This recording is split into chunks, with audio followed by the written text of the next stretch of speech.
Top singer വേദിയിൽ വർണ്ണവിസ്മയമൊരുക്കാൻ ഋതുവീണ എത്തുന്നു. രാമവർമ്മ സാറിന്റെ വരികൾക്ക് ഓൾ ടൈം ഹിറ്റ് ആയ ഒരു പാട്ട് കസ്തൂരി തൈലമിട്ട് എന്ന മലയാളികൾക്ക് ഏറെ പ്രിയങ്കരമായ ഗാനമാണ് താരം വേദിയിൽ അവതരിപ്പിക്കുന്നത്. അത്ര രസകരമായിട്ട് മോള് പാടി. യാഥാർത്ഥ്യ ഗാനത്തിന്റെ തനിമ ഒട്ടും ചോരാതെയാണ് താരം വേദിയിൽ പാടി അവതരിപ്പിക്കുന്നത്.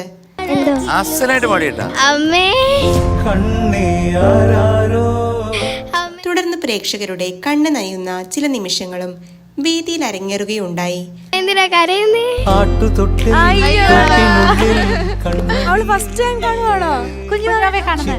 രാഗവേദിയിൽ രസക്കാഴ്ചകൾ ഒരുക്കാൻ ഇശൽകുട്ടി എത്തുന്നു.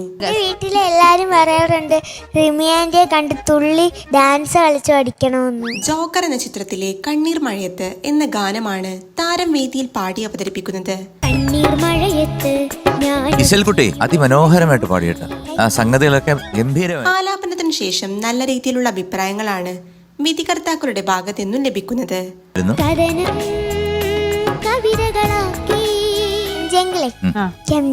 തുടർന്ന് ഒട്ടേറെ രസകരമായ നിമിഷങ്ങളും വേദിയിൽ അരങ്ങേറുന്നുണ്ട്.